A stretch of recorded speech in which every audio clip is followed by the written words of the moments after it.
मेरा प्रणाम है। मैं भोजपुर बक्सर स्थानीय प्राधिकार निर्वाची क्षेत्र से स्वतंत्र उम्मीदवार के रूप में मैदान में हूँ। सर्वप्रथम आप सभी का आशीर्वाद तो चाहिए ही। मैं आप लोगों के माध्यम से यह बताना चाहता हूँ कि तरह तरह की अफवाहें फैलाई जा रही हैं कि मनोज उपाध्याय मैदान में नहीं है। वे बड़े भाई हैं, दल के बड़े नेता हैं। मैं बता दूं कि मैं पूरे दमखम के साथ इस एमएलसी उपचुनाव में एक स्वतंत्र प्रत्याशी के रूप में त्रिस्तरीय पंचायत प्रतिनिधियों का आशीर्वाद, उनका समर्थन मांग रहा हूं। और मुझे पूरा यकीन है, क्योंकि मैं धरातल से रहा हूं, मुझे राजनीति विरासत में नहीं मिली है। मैंने संघर्ष करके अपना यह मुकाम पाया है और संघर्ष के बूते मुझे पूरा यकीन है। मैं सबसे पहले भोजपुर बक्सर वार्ड महासंघ का आभारी हूं, जिन्होंने मुझे बाबू कुंवर सिंह की धरती से और महर्षि विश्वामित्र की तपोभूमि और पूज्य गुरुदेव भगवान जी और स्वामी जी के धरती बक्सर से आकर के मुझे अपना प्रत्याशी बनाया। मैं भोजपुर बक्सर वार्ड महासंघ का कोटिशः आभार व्यक्त करता हूं और मुझे पूरा यकीन है कि संघ के प्रत्याशी के रूप में मैं, चाहे वो जिला पार्षद जी हों, चाहे मुखिया जी हों, या बीडीसी हों, या वार्ड सदस्य हूं, मेयर या डिप्टी मेयर, क्योंकि मैं त्रिस्तरीय पंचायत प्रतिनिधि का सदस्य हूं और सभी आज के युग में अपने तरफ खींचते हैं। मैं कई माह से, आज 35 वर्षों से मैं 91 से राजनीति में हूं। जैसा कि आप सभी जानते हैं, पुराने पत्रकार साथी, राजनीति को मैंने समाज सेवा के रूप में देखा है, जिसका पूरा फायदा मुझे यहाँ के स्थानीय जनप्रतिनिधि देने का काम कर रहे हैं। और कहीं मेरी किसी से लड़ाई ही नहीं है। लोग कहते हैं कि लड़ाई में, टक्कर में, मुझे तो लगता है कि जब 12 मई को 14 मई को परिणाम आएगा तो वो परिणाम अब तक के इतिहास में ऐतिहासिक होगा, चौंकाने वाला परिणाम आएगा। नगर का भी मैं चुनाव लड़ रहा था तो, धन्यवाद, नगर का भी मैं चुनाव लड़ रहा था तो मुझे लोग 5-6 नंबर पे ले जा रहे थे। मैं आपको बता दूं, मैंने कभी जाति पाति की राजनीति नहीं की है, मैंने कभी धर्म मजहब की राजनीति नहीं की है। मैं बगल का पीरों का रहने वाला हूं। आप सभी जानते हैं मेरा चाल चरित्र स्वभाव क्या है। अन्य लोग जो मैदान में हैं, कई लोग प्रश्न करते हैं कि धन बल बाहुबल, तो धन बल बाहुबल नहीं, इस बार जनबल काम करेगा और पूरे बिहार में यह एक संदेश जाएगा कि पैसा वाला ही, राइफल वाले ही, धनबल वाले ही, बाहुबल वाले ही चुनाव जीतते हैं। इसका भ्रमजाल इस चुनाव में टूटने जा रहा है और भारी मतों के अंतर से। लिख लीजिएगा मैं क्या कह रहा था, मैंने क्या कहा था। इस पार्टी में मैं पुनः आऊंगा। 220 से ज्यादा हमारे जो प्रत्याशी महोदय हैं उनका नहीं आएगा। 1200 में सोनू राय जी सिमट रहे हैं और मैं भारी मतों के अंतर से, मैं कह रहा हूं कि चौंकाने वाला परिणाम है। लोगों का अपार समर्थन मिल रहा है। त्रिस्तरीय पंचायत प्रतिनिधियों की आवाज मैंने बुलंद की है। 8 फरवरी को जब हम लोग ने हुंकार भरा तो 9 फरवरी से सभी लोग की बेचैनी बढ़ गई। और मैं जहां भी मैं आप लोगों से एक और प्रार्थना करूंगा कि लोग जो अफवाह फैला रहे हैं कि मनोज उपाध्याय बैठ गए, मैं बैठा नहीं, नामांकन की प्रक्रिया होती है। मैं जानता हूं कि मुझे तरह तरह से तंग तबाह किया जाएगा, तो नामांकन की प्रक्रिया में मैंने सारे कागजात को, दस्तावेज को बढ़िया से सुलझाने का, सलझाने का काम किया। बहुत सारे हमारे भाई लोग, बड़े भाई लोग लगे हुए हैं।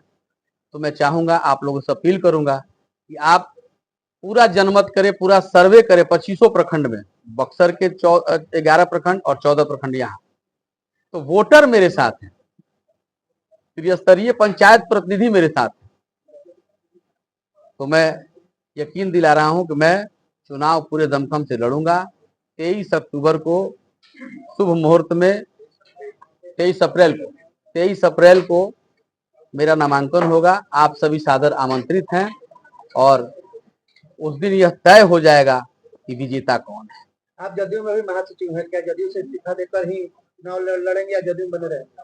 देखिए, जदयू मेरा दल है और जिस संगठन को मैंने मंदिर कहा है, आप लोग से मैं पहले मिला तो मैंने कहा था ना कि मंदिर है, नीतीश जी भगवान विश्वकर्मा है।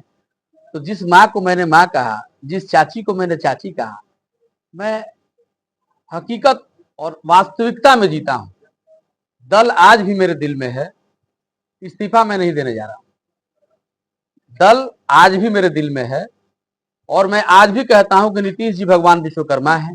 आदरणीय मोदी जी ने जो क्रांति लाई, पूरे देश को जो एक नया आयाम दिया, जो सर्वांगीण विकास किया, मैं आज कैसे कह दूं कि निर्दलीय मुझे पार्टी ने टिकट नहीं दिया तो मैं कह दूं कि दल खराब है? दल खराब नहीं है, संगठन मेरे दिल में है और दल मेरे दिल में है। दल की अब आगे जो इच्छा हो, दल ने उम्मीदवार उतारा है, उनकी अपनी मर्जी है। बागी इसको बागी का सुर नहीं कहेगी? बागी का सुर तो कहेगी, जो पार्टी का प्रोटोकॉल है, संविधान है, उसके खिलाफ मैं लड़ रहा हूं तो निश्चित रूप से बागी का सुर कहेगी। लेकिन मुझे लगा कि त्रिस्तरीय पंचायत प्रतिनिधियों को इतना दबाव है कि हमने दोनों लोग को देख लिया है। दोनों लोग के भाषण में आप देखते होंगे एक ही वक्त शब्द आता है, मेरे पिताजी, मेरे पिताजी। बताइए कार्यकर्ता कहां जाएगा? जिस कार्यकर्ता ने खून पसीने से सींच करके दल को खड़ा किया। आप लोग को तो पता करना है कि भोजपुर जिला जदयू को मैंने जब से मैं ज्वाइन किया हूं, चाहे अशोक शर्मा जी जिलाध्यक्ष रहे हो या संजय सिंह जी जिलाध्यक्ष रहे हो, मैंने क्या नहीं किया पार्टी के लिए। जिन्हें टिकट मिला है वो छाती पे हाथ रख के करे कि वो दल के लिए क्या करते हैं। बाल बच्चा का मेरे लिए एफडी नहीं है, एक नंबर का पैसा कमाता हूं खड़ा होके, और मैंने दल के लिए जो किया, तो दल तो मेरे दिल में है। लेकिन ये कार्यकर्ता कहां जाएगा, कहां जा रहा है भारतीय राजनीति? तो कहाँ चुप हुई आपको बाजार में देखा कि कहाँ चुप हुई? अब मैं क्या कहूं कहां चुप हुई? कैसे टिकट का बंटवारा, दल के नेता शीर्ष नेतृत्व हैं, उन्होंने नहीं दिया। लेकिन जरा छाती पर हाथ रख कर रखिए कि दल के लिए मरने वाले लोग, बाल बच्चा का हम लोग का एफडी नहीं रहा, अपना कुछ नहीं रहता है, दल के लिए आज ये करना है, आज वो करना है, दिन रात लगते हम लोग, सभी लोग लगे रहते हैं। और जब टिकट की बारी आती है तो पैसा और बाहुबल। मेरा मानना है कि नीतीश जी अगर स्वस्थ रहते, नीतीश जी पे बहुत सारा बोझ रहता है, और हमारे नेता जो हमारे पूज्य गुरुदेव हैं, मैं उन्हें कैसे खराब कहूं। लेकिन संजय झा जी ने जो निर्णय लिया, तो वो उनका व्यक्तिगत निर्णय होगा, दल का क्या निर्णय मैं नहीं जानता, क्योंकि मैं गया था दिल्ली तक। मैंने ऐसा नहीं कि मैंने दावेदारी नहीं की, मीडिया के माध्यम से सभी लोग देख रहे हैं कि मैं दरवाजे दरवाजे चल रहा हूं, घूम रहा हूं। लेकिन बताइए कि इस धनबल और जनबल कार्यकर्ता आखिर कहां जाएगा? 35 सालों का मेरा कार्यकाल है, आप लोगों से छुपा नहीं है। 35 वर्षों मैंने सेवा की है, मैंने राजनीति नहीं किया, राजनीति को मैंने समाज सेवा के रूप में किया है, किसी से छुपा नहीं। मैं पत्रकारिता के क्षेत्र में भी रहा, लेकिन यह आपका काम है, आपका कर्तव्य है। तो दल बागी कहे या जो कहे, दल तो मेरे दिल में है और मैं संगठन को आज भी अपना मंदिर मानता हूं, कल भी मानता था, आज भी मानूंगा। और ये नहीं कि मैं टिकट नहीं मिला, बागियों को लड़ रहा हूं तो दल खराब है, ये मेरी फितरत में नहीं है। तो आपको वोट क्यों देंगे जी, बदलेगा? जनप्रतिनिधि वोट क्यों देंगे?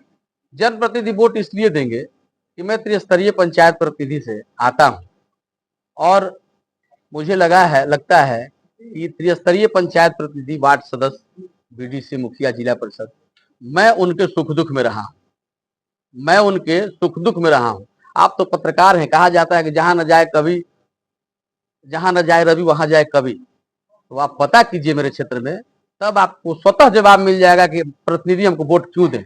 मैं उनके सुख दुख में रहता हूं, मैं उनके हर घटनाओं में उनके ख्याल रखते हुए और जो भी उनके साथ होता है खड़ा रहता हूं। इसलिए मेरा प्रथम अधिकार है। और त्रिस्तरीय पंचायत प्रतिनिधि का एक दर्द क्या है, उनकी आवाज को सदन में पहुंच के बुलंद करने के लिए मेरा वहां जाना जरूरी है। एक वार्ड सदस्य सुबह जब उठता है तो सुबह जनता की खटखट खटखट होती है, और मैं सौभाग्यशाली मानता हूं। लोग कहते हैं कि निचला स्तर ग्राम स्वराज का जो बापू जी ने सपना देखा था, बलराम राय मेहता जी ने जो पंचायती राज के प्रणेता थे, और सुबह जब जगते हैं वार्ड सदस्य तो उनका दर्शन जनता से होता है और लोग तरह तरह के सवाल करते हैं, उनका सेवा करते हैं। और क्या है, मानदेय से लेके पेंशन से लेकर के हर चीज को मैं बात सदन में उठाने का काम करूंगा। और मैं बता दूं कि मैं पहला, आप मेरा पता कर लीजिएगा, हम लोग का लड़ाई खाद की, किसान की खाद की लड़ाई, आरा सासाराम रेल लाइन की लड़ाई, शाहबाद प्रमंडल कमिश्नरी बनाने की लड़ाई, बिजली की लड़ाई, मेरी जात पात की लड़ाई नहीं लड़ी।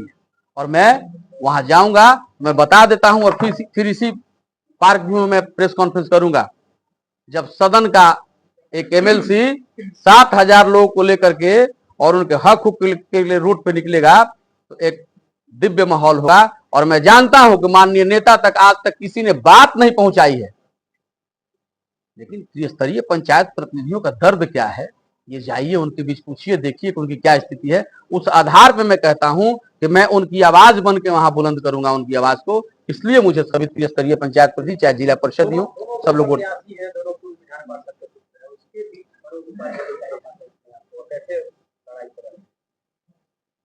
देखिए, मैंने तो पहले ही कहा कि दोनों लोगों ने देख लिया है। लालदास चचा जी हैं, गार्जियन हम लोग के रहे हैं, राधाचरण जी हैं, बहुत समाज सेवा की मिसाल उनके पास है। तो मैं भी एक समाज सेवी के रूप में, और मेरे पास धनबल बाहुबल नहीं है कि मैं अपनी पीढ़ियों के बीच अपने किए और हम लोगों दौरा किया,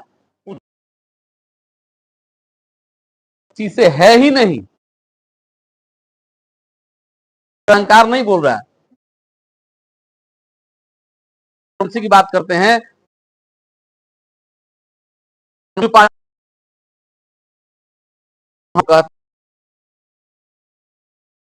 मेरा राइफल बंदूक धन को मैं चुनाव जीत रहा हूं,